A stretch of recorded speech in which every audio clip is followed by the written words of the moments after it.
The chamber was vast and circular, with seats arranged in rings that rose toward the domed ceiling. Representatives from 40 different species sat in those seats, their forms as varied as the stars themselves. Some breathed oxygen, others methane.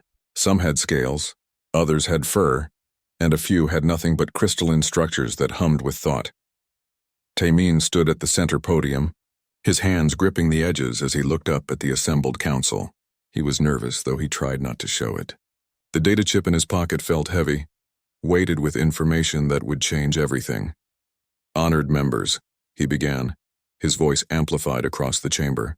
"I bring urgent news about a species we have been monitoring for the past century. They call themselves humans, and they live on a planet they named Earth." A few council members shifted in their seats. Earth was not unknown to them. The planet had been flagged decades ago as a developing world, one that would eventually need guidance when it reached the stars. But it was not supposed to be urgent. Not yet. Tamin activated the holographic display. Images filled the air above him, showing a blue and green planet spinning slowly in space. Cities glowed on its surface like scattered jewels. 100 years ago, humans could barely fly, Tamin continued. Their machines were primitive, powered by burning fossil fuels. They had no concept of atomic energy, no understanding of quantum mechanics. By our standards, they were infants. The display changed, showing human aircraft from a century past, fragile things made of wood and fabric. 50 years ago, they split the atom.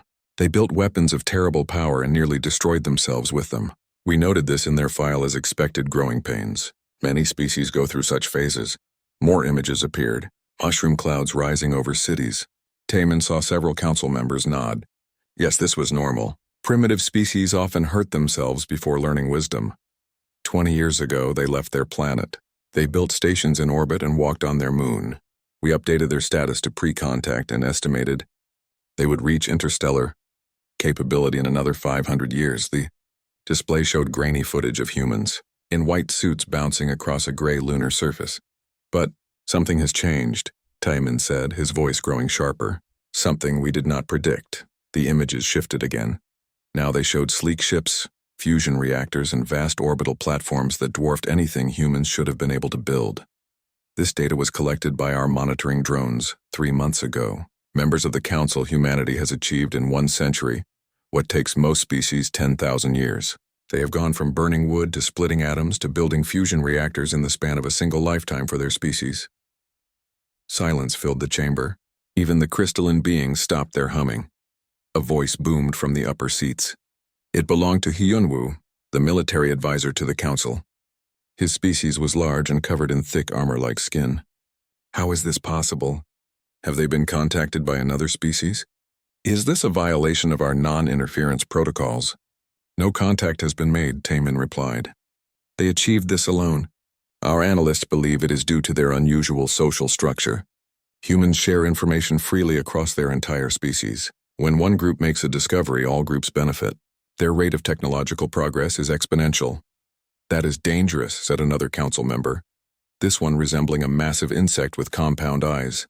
Exponential growth without wisdom leads to catastrophe. They will destroy themselves or turn their weapons outward. Tamin nodded slowly. That is our fear. Historical analysis shows that species developing at this rate become unstable. 73% destroy themselves. 22% become aggressive expansionists who threaten neighboring worlds. Only 5% stabilize peacefully. Then we must act, Hyunwoo declared, rising from his seat.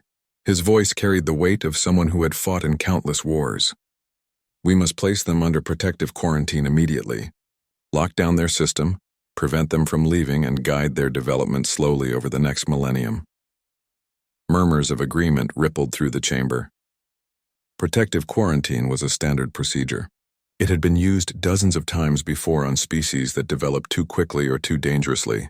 The species was confined to their home system until they learned stability and wisdom. Sometimes it took 1,000 years, sometimes 10,000, but it always worked. Tamin felt a cold weight in his stomach. General Hyunwoo is correct. I recommend immediate quarantine. However, there is a complication. What complication? Asked the insect-like council member. The protocols, Tamin said quietly. Protective quarantine requires approval from the Ethics Committee, the Military Command, and the Diplomatic Corps. Each must file reports and assessments. Each must vote and approve. The process takes time. How much time? Hyunwoo demanded. Taemin consulted his datapad. According to our regulations, the minimum time from initial proposal to fleet deployment is 18 months. 18 months? Hyunwoo's voice was incredulous. Did you not just tell us that this species doubles its capability every few years? I did, Taemin said. But the law is clear. We cannot deploy a quarantine fleet without proper authorization. To do so would violate the very principles the Council was founded upon. The chamber erupted in argument. Some demanded immediate action regardless of protocol. Others insisted that law must be followed precisely, or the Council was no better than the tyrants they opposed. The debate raged for hours. Finally, a vote was called. The measure passed overwhelmingly. Humanity would be placed under protective quarantine. The paperwork would begin immediately. As Taemin left the chamber, he felt no sense of victory. 18 months seemed like such a short time to his people. His own species lived for 500 years on average. 18 months was nothing, barely a breath. But humans lived less than 100 years. For them, 18 months was a significant portion of their lives. And if they were truly developing as fast as the data suggested, 18 months might be enough time for them to change everything. He pushed the thought away. The Council had procedures for a reason. Those procedures had kept the galaxy stable for 100,000 years. Surely they would work one more time. Taemin filed the first report that evening. Then he went home to his family and tried to forget the images of those primitive humans and their surprisingly advanced machines. Somewhere, far across the galaxy, on a small blue planet, humans continued their work. They built and dreamed and reached for the stars, unaware that a vast galactic government had just decided their fate. The paperwork began its slow journey through the Council bureaucracy. Forms were filed. Committees were scheduled, meetings were planned, and 18 months began to tick away. The Council chamber was quieter than Taemin had ever heard it. Every seat was filled. Every representative had come to hear his report. News of the empty Earth had spread quickly through official channels, and the implications had sent shockwaves through the galactic government. Taemin stood at the center podium again, just as he had 18 months ago. But this time, the data chip in his pocket felt even heavier. This time, he brought news that would change everything. Honored members, he began, his voice steady despite his nervousness. I have received Captain Jiwon's full report on the Earth expedition. What we found raises serious concerns about our protocols and our understanding of human development. The holographic display activated. Images of empty Earth cities filled the air above him. Buildings stood silent and abandoned. Roads stretched away without traffic. It was eerie and wrong, like looking at a corpse. When our fleet arrived at Earth, we found it effectively abandoned. Of the 8 billion humans who lived there 3 years ago, fewer than 1 million remain. Those who stayed are volunteers maintaining automated systems. Where did they go? Demanded Hyunwoo from his seat. The old general looked angry, his armored skin darker than usual. They left, Taemin said simply. They developed faster than light travel on their own without our help or knowledge. They built ships and evacuated their entire species to colony worlds across the galaxy. The chamber erupted. Representatives shouted questions, accusations, demands for explanation. How was this possible? How had the monitoring drones missed this? Why had no one warned them? Taemin waited for the noise to die down. Then he continued. Our analysis shows that humanity achieved a breakthrough in fold drive technology approximately 4 years ago. They kept this breakthrough quiet, working on it in secret. By the time our monitoring systems detected unusual energy signatures, they had already built their first colony ships and begun evacuations. Why keep it secret? Asked the insect-like council member. What were they hiding from? Us, said a new voice. Everyone turned. Kyung-soo stepped forward from the back of the chamber. He was an intelligence officer, one of the best in council service. His species was small and quick with eyes that seemed to see everything. May I present additional findings? Kyung-soo asked. Taemin nodded and stepped aside. Kyung-soo took the podium. We recovered extensive computer records from Earth, Kyung-soo said. Among them were files showing that humans had detected our monitoring drones decades ago. They knew we were watching them. They knew about the council. Impossible, someone said. Those drones use stealth technology far beyond anything humans should be able to detect. Yet they did, Kyung-soo replied. They detected the drones by accident while testing new telescope arrays. Once they knew we were watching, they began watching us in return. They intercepted our broadcasts. They decoded our languages. They studied our laws and our history. New images appeared in the holographic display, charts and graphs showing human analysis of Council civilization, files marked with human writing that the translator rendered as first contact scenarios and Galactic Law Review. They knew about protective quarantine, Kyung-soo continued. They understood that if we detected their rapid development, we would intervene. So they made a choice. They decided to develop their faster-than-light technology in secret and leave before we could stop them. Silence fell over the chamber. The implications were staggering. This was not a primitive species stumbling into the stars. This was a calculated decision by a civilization that had studied the Council and decided they wanted no part of it. How many colonies have they established? Asked Hyun-woo, his voice tight with controlled anger. Kyung-soo consulted his datapad. Our intelligence indicates at least 47 colonies across different star systems. But we believe the real number is higher. Humans have proven quite good at hiding from our sensors. 47 colonies in 3 years? The insect-like representative clicked its mandibles in what Taemin recognized as their species' expression of shock. That's impossible. Even with fold drive technology, establishing that many viable colonies would require resources and organization beyond what a single planet could provide. Yet they did it, Kyung-soo said. Analysis of their colony ships shows they used a distributed model. Each ship carried not just colonists, but complete industrial infrastructure. Each colony was designed to become self-sufficient within months and to support further expansion within years. Taemin felt a headache building behind his eyes. This was worse than he had imagined. What kind of colonies are we talking about? Asked another council member. Military outposts? Research stations? Permanent settlements, Kyung-soo replied. Full colonies with families, children, schools, hospitals. They're terraforming planets to match Earth's environment, building cities and farms. These aren't temporary installations. They're new homes. Then we blockade them, Hyun-woo declared, standing up. We surround their colonies and force them to negotiate. We make them understand that they cannot simply ignore council authority. On what grounds? Taemin asked quietly. Everyone looked at him. On what legal grounds do we blockade them, General? Taemin repeated. Our law is clear. Protective quarantine only applies to species confined to their homeworld. Once a species achieves interstellar capability and establishes permanent colonies, they are by definition an interstellar civilization.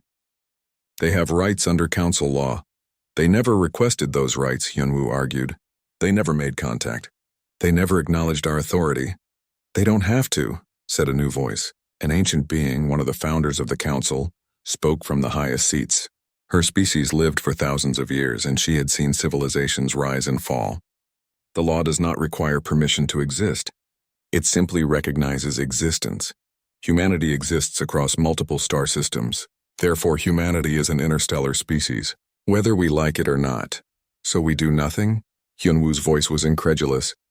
We let them spread unchecked across the galaxy? We adapt, the ancient being said. As we have always adapted. The law protects us, but it also binds us. We cannot punish humanity for refusing to wait for our permission to grow. Taemin stepped forward again. There is another problem. We don't know where humanity's government is. Earth was abandoned. The colonies appear to be independent. When Captain Ji-won tried to establish diplomatic contact with one colony, she was told to contact another. When she contacted that one, she was directed to a third. There appears to be no central authority. How can a species spread across 47 worlds have no central government? Someone asked. We don't know, Taemin admitted, but that appears to be the case. Each colony governs itself. They cooperate and share resources, but there's no single leader who speaks for all humanity. The chamber fell silent as the representatives absorbed this information, an interstellar species with no government to negotiate with, no central authority to threaten or bargain with, no single point where pressure could be applied. We pressed the button too late, Taemin said softly. 18 months. We delayed 18 months for proper procedure, and in that time humanity went from a single planet to an interstellar civilization. We didn't just miss our chance to control them. We never had that chance at all. Then what do we do? Asked the insect-like representative. Timon looked up at the assembled council. We learn to live with them. We watch them, and we hope that the 5% chance that they develop peacefully proves true. And if it doesn't? Hyunwoo asked. No one had an answer for that. The session ended with no clear decisions. The council would continue monitoring human expansion. Diplomatic contact attempts would continue. Intelligence gathering would be increased, but everyone in the chamber understood the truth. Humanity was free. The galaxy's carefully controlled order had encountered something it was not designed to handle. A species that moved too fast, grew too quickly, and refused to ask permission. Taemin left the chamber feeling old and tired. Somewhere out there among the stars, humans were building their new homes. They were spreading and growing, following no rules but their own. The council had pressed its button. But the button had done nothing, because the thing they tried to cage was already gone. The fleet dropped out of faster-than-light travel at the edge of the solar system. 27 ships hung in the darkness of space, their hulls gleaming under the distant light of the yellow star humans called the sun. Captain Jiwon stood on the bridge of the lead vessel, her eyes fixed on the main display. The journey had taken 18 months of preparation and 3 weeks of travel. Everything had gone according to plan. The paperwork had been approved. The committees had given their blessing. The fleet had launched on schedule. Now came the easy part. Contact the humans, explain the situation, and establish the quarantine. G1 had done this before with other species. It was always the same. Initial confusion, some resistance, eventual acceptance. Within a few years, the species would understand that the quarantine was for their own good. Begin scanning the system, she ordered. I want a full map of all human installations, ships, and settlements. The sensor officer, a thin being with 6 fingers on each hand, worked his console. Scanning now, Captain. We should have results in a few minutes. Jiwon waited. Around her, the bridge crew moved with quiet efficiency. This was routine. She had read the files on humanity. Yes, they were developing quickly, but they were still primitive compared to the Council's technology. They had fusion reactors and basic orbital platforms. The Council had weapons that could crack planets and shields that could stop stars. Captain, the sensor officer said, his voice uncertain, I'm detecting something unusual. What is it? There are no active broadcasts coming from Earth. No radio signals, no quantum communications, nothing. The planet is silent, G1 frowned. Check your equipment. Perhaps we're too far out. Equipment is functioning perfectly, Captain, and we're well within range. At this distance, we should be detecting thousands of signals from their cities and orbital stations. A cold feeling crept into G1's stomach. Move the fleet closer. Battle alert status, just in case. The ships glided deeper into the system, past the outer planets, past the gas giants, toward the small blue world that hung in space like a jewel. As they approached, the sensor readings grew more confusing. Captain, I'm detecting cities on the surface, the sensor officer reported. But there's no electromagnetic activity, no power generation, no movement. Are they hiding from us? Asked the tactical officer.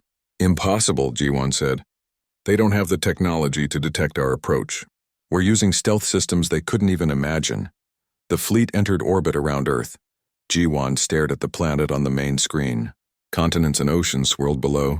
From space it looked peaceful and beautiful. Prepare a landing party, she ordered. We're going down. The shuttle descended through Earth's atmosphere and landed in what had once been a major human city. G1 stepped out onto the surface with a team of 12 soldiers and scientists. The air was breathable, the temperature comfortable. Earth was a pleasant world, but the city was empty. They walked through streets lined with buildings. Cars sat parked along the roads, but no one drove them. Shops had goods in their windows, but no one bought them. Everything looked normal, as if people had simply vanished in the middle of their daily lives. It's like everyone just disappeared, said one of the soldiers, his weapon held ready even though there was clearly no threat. Sung Ho, the expedition's scientist, knelt beside a fountain. Water still flowed from it, meaning the city's power systems were still working. This is recent, he said. Very recent. The infrastructure is maintained, automated systems are still running. They moved deeper into the city, eventually finding a large building marked with symbols that the translator identified as a university. Inside, they found laboratories filled with equipment that made Sung Ho stop and stare. Captain, you need to see this, he called out. Jiwon entered the laboratory. Machines hummed quietly, their purpose unclear. Song-ho stood in front of a reactor assembly that glowed with a soft blue light. "What is it?" Ji-won asked. "It's a quantum cascade generator," Song-ho said, his voice filled with disbelief. "This technology shouldn't exist here. According to our intelligence, humans were still working with basic fusion. This is council-level technology. This is what we use to power our largest ships." Ji-won felt the cold feeling in her stomach grow stronger. "How is that possible?" "I don't know," Sung-ho admitted. "But there's more. Look at this." He led her to a desk where papers were scattered across the surface. Most were filled with mathematical equations that even Ji-won, with her advanced education, found difficult to follow. But one paper was different. It was a journal, handwritten in clear human script. The translator rendered it into her language. She read it slowly, her heart sinking with each word. The journal was written by a scientist named Da-un. The entries spanned several years, documenting her work on something called a fold drive. The early entries were filled with failures and frustrations. But the later entries grew more excited, more hopeful. The final entry was dated 3 years ago. Ji-won read it aloud to her team. "We did it. After 12 years of work, countless failures and more sleepless nights than I can count, we finally did it. The fold drive works. It's not pretty and it's not efficient, but it works. We can cross light years in days instead of centuries." The test ship returned this morning with samples from another star system. Tomorrow, the council meets to vote on the colonization initiative. They'll approve it. They have to. Earth is too small for all of us, and now we have the means to find new homes. The first colony ships launch next month. 10,000 people heading to a planet we've named New Dawn. It's a beautiful world, they say. Blue skies and green oceans just like Earth. I won't be on those ships. I'm too old for such journeys, and my work is here. But my children will go. My grandchildren will grow up under alien suns. Humanity is finally free to spread among the stars. No one can stop us now. Silence filled the laboratory. Ji-won looked at her team and saw her own shock reflected in their faces. "They left," said one of the soldiers. "They developed faster than light travel and left before we could get here." Sung-ho was examining other documents, his hands shaking slightly. "It's worse than that, Captain. Look at these shipping manifests. Look at these population records." Ji-won looked. The numbers told a clear story. 3 years ago, Earth's population had been 8 billion. Then it started dropping. Not slowly, as if from disaster or disease, but in organized waves. Millions of people leaving on scheduled flights. Entire cities evacuating in orderly fashion. The most recent records, dated 6 months ago, showed a population of less than 1 million. And those, according to notes in the margins, were volunteers staying behind to maintain the automated systems and preserve Earth's ecosystems. "They evacuated the entire planet," Ji-won whispered. 8 billion people gone to the stars, Sung-ho nodded. "And they did it in less than 3 years. Captain, this level of organization, this level of technology, we underestimated them. Badly." Ji-won stood in the empty laboratory, surrounded by evidence of humanity's achievement, and felt a terrible understanding settle over her. The council had pressed their button. They had followed their procedures. They had done everything right according to their laws, but they had been too slow. Far too slow. Humanity had not waited for permission. They had not waited for first contact. They had not waited to be told what they could or could not do. They had simply built their ships and left, scattering among the stars like seeds on the wind. "Find out where they went," Ji-won ordered. "Search every database, every computer, every scrap of information. We need to know where humanity is now." Her team scattered to search. Ji-won stood alone in the laboratory, looking at the handwritten journal of a scientist named Da-un, a scientist who had given her species the stars. And Ji-won wondered what the council would say when she told them their quarantine fleet had arrived 18 months too late. Bora had always loved patterns. Even as a child, she had seen connections where others saw chaos. Numbers spoke to her in ways they didn't speak to others. Now, as one of the council's top scientists, that gift was proving to be both a blessing and a curse. She sat alone in her laboratory, surrounded by holographic displays that showed the positions of known human colonies, 47 points of light scattered across a 3-dimensional map of the galaxy. At first glance, they seemed random. Humans had simply picked habitable planets and settled them. But Bora didn't believe in randomness. Not when it came to intelligent species. There was always a pattern, always a reason. She had been studying the human colonies for 3 months now, ever since the Council's emergency session. Every night she ran new simulations, analyzed new data, looked for the hidden structure beneath the apparent chaos. And slowly, piece by piece, a picture was emerging. A picture that terrified her. "Display colony establishment dates," she commanded. The hologram shifted. Each point of light now showed a timestamp. Bora had seen this view 1,000 times, but tonight something clicked in her mind. The oldest colonies were in the Galactic Core Ward direction. The newest colonies formed a rough sphere expanding outward from Earth. "Overlay resource distribution," she said. New data appeared. Each colony's primary resources were highlighted. Mining operations, agricultural worlds, research stations, manufacturing centers. Bora's breath caught in her throat. It wasn't random at all. She worked through the night, running calculation after calculation. By morning, she had her answer. She immediately requested an emergency meeting with the council leadership. Taemin arrived first, looking tired. He had aged visibly in the past months, the stress of dealing with the human situation taking its toll.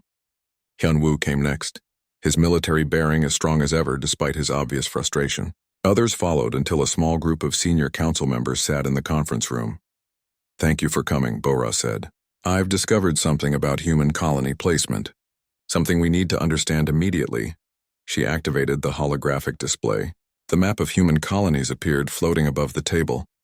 "At first, human expansion appears random," she began. "But it's not. There's a deliberate pattern. A strategy." "What kind of strategy?" Hyunwoo leaned forward, his interest obvious. Bora highlighted 3 colonies. "Look at these 3. Colony 1 is a mining operation focused on rare metals.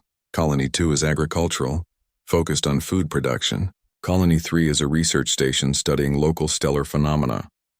So they have different purposes," Taemin said. "That's normal for any civilization." "Yes, but look at their positions."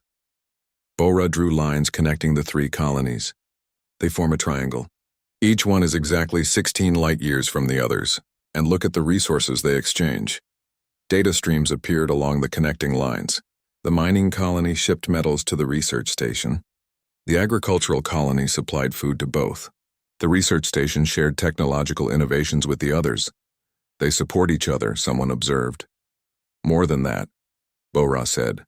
"They're designed to support 3 additional colonies." She highlighted 3 more points in space equidistant from the original triangle. "We detected preliminary survey work at these locations 2 weeks ago. Humans are preparing to establish new colonies here, and when they do, each of those new colonies will be supported by 2 existing colonies."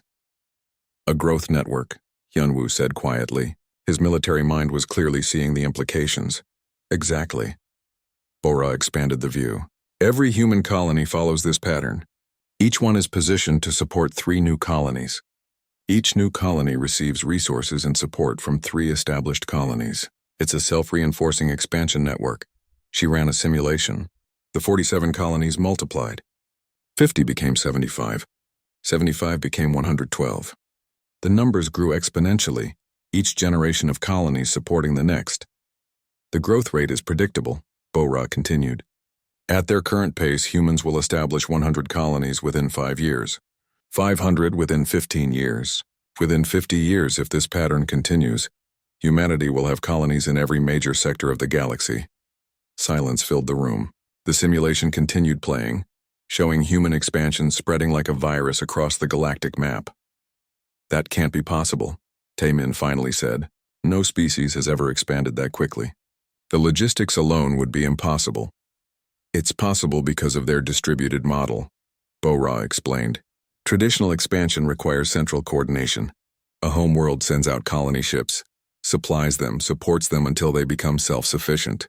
It's slow and resource-intensive. But humans aren't doing that," Hyunwoo said, understanding dawning in his eyes. "No. Each human colony is designed to be self-sufficient within months, and each colony is designed to support further expansion. They're not expanding from a single point. They're expanding from every point simultaneously. It's exponential growth." Bora brought up more data. "Look at their industrial capacity. A new human colony goes from landing to full industrial production in 6 months. In 12 months, it can produce its own colony ships. In 18 months, it's supporting 3 new colonies. They're reproducing," someone whispered. "Like living organisms. In a way, yes, Bora agreed. But it's more sophisticated than that. Each colony specializes based on local resources. Mining colonies, agricultural colonies, research colonies, manufacturing colonies. They're building a distributed civilization where every part supports every other part. Hyunwoo stood and walked to the holographic display. He studied it for a long moment. This is a military strategy, he said finally. Perhaps not intentionally, but it functions like one. No single colony is critical. Destroy one and the others continue growing.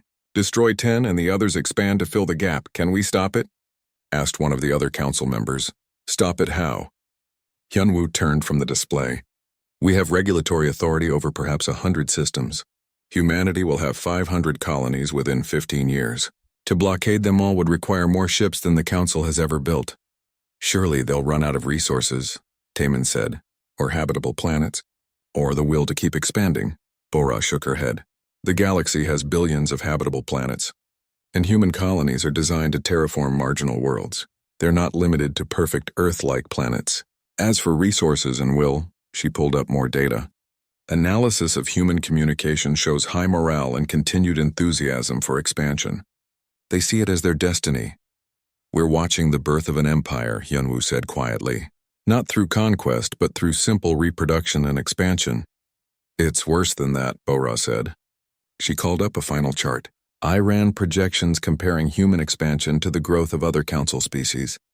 Within 200 years, if this pattern continues, humanity will control more territory than any other single species in council space, not because they took it from anyone, simply because they spread faster than anyone else.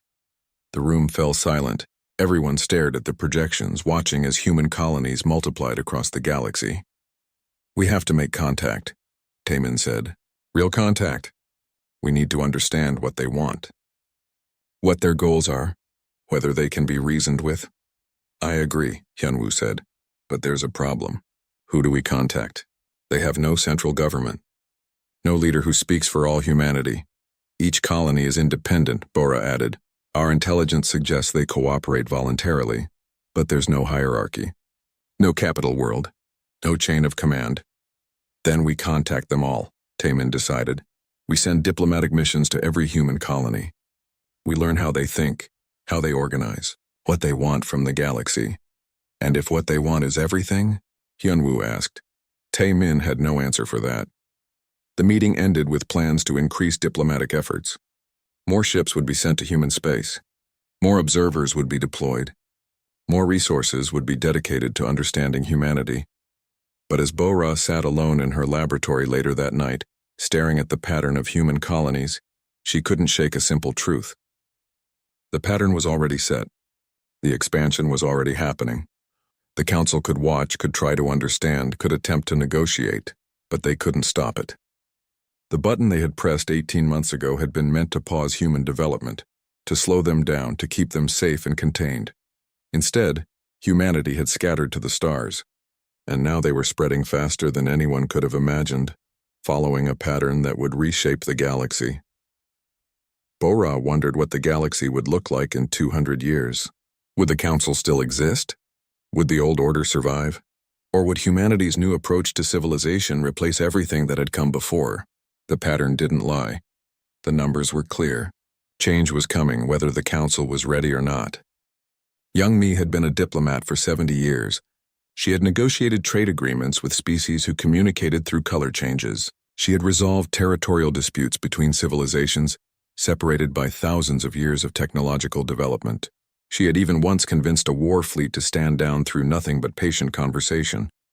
But as her ship approached the human colony called New Haven, she felt genuinely nervous for the first time in decades.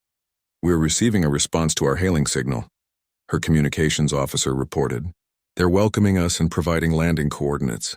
That's promising, Young Mi said. At least the humans weren't shooting at them. The planet below was beautiful. Blue oceans covered 60% of the surface. Green continents sprawled beneath white clouds. It looked remarkably similar to Earth, though the continents were different shapes. According to their intelligence, humans had been on this world for only 2 years. Yet from orbit, it already looked well established. The ship descended through the atmosphere and landed at the designated coordinates. Young Mi stepped out with her diplomatic team, breathing the fresh air of an alien world. The landing site was on the edge of a city that stretched toward the horizon. Buildings of metal and glass rose into the sky. Vehicles moved along orderly streets. People walked on sidewalks, going about their daily lives. It looked like a city that had existed for decades, not just 2 years. A human approached the landing site. He was tall by human standards, with dark hair and a friendly smile. Behind him walked several others, all unarmed and casually dressed. "Welcome to New Haven," the human said in accented but clear galactic common language. "I'm Hyon, the colony administrator. We've been expecting visitors from the council." Young Mi blinked in surprise. "You were expecting us?" "Of course," Kyon said. "We've been monitoring council communications for years. When your fleet arrived at Earth 6 months ago, we knew you'd eventually come to our colonies. Please come inside. We have much to discuss." He led them into a building near the landing site. Inside was a comfortable conference room with chairs designed to accommodate different body types. Refreshments were provided, including drinks suitable for Young Mi's species. Someone had done their research. Once everyone was seated, Young Mi began her prepared speech. "On behalf of the Galactic Council, I bring greetings to humanity and welcome you to the community of interstellar civilizations. We come in peace and friendship, hoping to establish diplomatic relations and mutual understanding." Hyon listened politely. When Young Mi finished, he smiled. "That's very kind of you. We appreciate the sentiment. I am authorized to discuss humanity's application for council membership," Young Mi continued. "There are certain requirements and protocols, of course, but given your technological advancement and your widespread presence, I'm confident we can expedite the process." "Application?" Hyun looked confused. "Why would we apply for council membership?" Young Mi felt her carefully prepared talking points crumbling. "To participate in galactic governance? To have a voice in interstellar affairs? To benefit from the protection and cooperation of the council?" "But we already have all of that," Hyun said. "We govern ourselves. We cooperate with other species through direct trade and cultural exchange, and we protect our own colonies. Why would we need the council?" "Because," Young Mi struggled for words, "because that's how galactic civilization works. Species join the council. They follow council law. They participate in council decisions." "According to whom?" Hyun asked, still smiling but clearly genuinely confused. "The council? But we never agreed to that system. We didn't ask to be born into a galaxy with a pre-existing government. Why should we automatically submit to laws we had no part in creating?" "This is how it's always been done," Young Mi said weakly. "For you, perhaps, but not for us." Hyun gestured to a display screen on the wall. It showed images of Earth, of humans throughout their history. "We have a saying. History doesn't repeat, but it rhymes." Throughout our history, centralized powers have tried to control expanding civilizations. Empires and kingdoms and governments claiming authority over people who never asked to be ruled. It rarely ends well. "The council isn't an empire," Young Mi protested. "We're a cooperative government, democratic, fair." "Perhaps," Hyun said, "but you're still a government claiming authority over species across the galaxy. You're still telling people what they can and cannot do based on laws they didn't vote for. That's not cooperation. That's control." Young Mi took a deep breath. This wasn't going as planned. "Let me be direct then. You're expanding rapidly across the galaxy. Your growth rate is unprecedented. Other species are concerned. The council needs to understand your intentions." "Our intentions are simple," Hyun said. "We want to survive and thrive. We want to build homes and raise families. We want to explore and learn and create. That's all. But your expansion pattern suggests something more organized, more strategic." "Of course it's organized," Hyun said. "We're not idiots. We share information, coordinate resources, help each other establish new colonies. But that's cooperation, not conquest." "Who decides where new colonies are established?" Young Mi asked. "Who controls your expansion?" "No one controls it," Hyun said. "If someone wants to start a new colony, they gather people who share that dream. They request support from existing colonies. If enough colonies agree to help, the new colony happens. If not, it doesn't. There's no central authority approving or denying requests. That's chaos," Young Mi said. "How do you prevent conflict? How do you maintain order?" "Through communication and mutual interest," Hyun replied. "Why would colonies fight each other? We're all human. We all benefit from cooperation. and we all have enough space to grow without stepping on each other's toes. But what about contact with other species? Trade, diplomacy? Who speaks for humanity in these matters? Whoever's doing the speaking, Jan said. If my colony trades with another species, I speak for my colony. If all human colonies want to coordinate a response to something, we talk it out and reach consensus. There's no need for one voice to speak for everyone. Young Mai felt a headache building. This was like trying to negotiate with water. There was nothing solid to grab onto, no lever to pull, no button to press. What if the council required you to join? She asked. What if we made it a condition of operating in council space? Jan's smile faded slightly. Then we would politely decline and continue doing what we're doing. You can't require us to join a government we don't recognize. That's not how consent works. We could blockade your colonies, cut off your expansion. You could try, Jan said, his voice still friendly but with an edge of steel beneath it. But there are already 73 human colonies and more being established every month. How many ships does the council have? How long could you maintain a blockade across dozens of star systems? And what would you gain? Dead humans? A war that would destabilize the galaxy? Young Mi sat back in her chair. The human was right and they both knew it. The council had no way to force compliance, not without actions that would violate their own principles and laws. We monitored your communications about protective quarantine, Jan continued, his voice softer now. We know you meant well. You thought you were protecting us from ourselves. But here's the thing about protection that becomes a cage.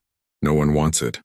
We chose to leave Earth before you could lock us down, not because we hate you or want to fight you, but because we wanted to be free to make our own choices even if they're mistakes.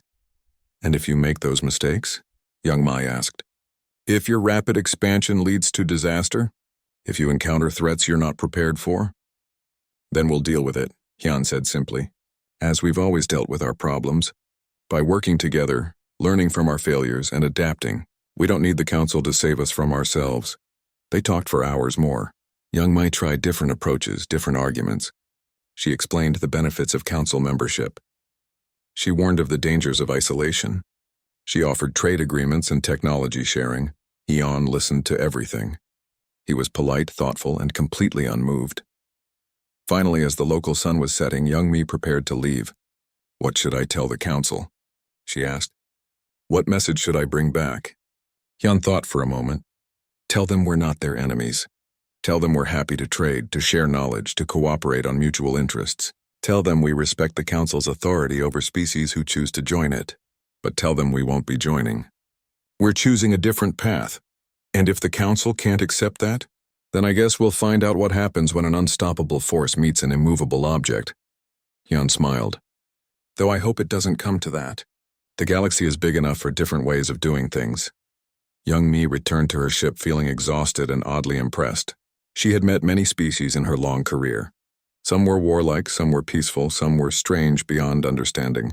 But she had never met a species quite like humans. They had no empire, yet they were building something that functioned like one. They had no government, yet they were more organized than most civilizations with rigid hierarchies.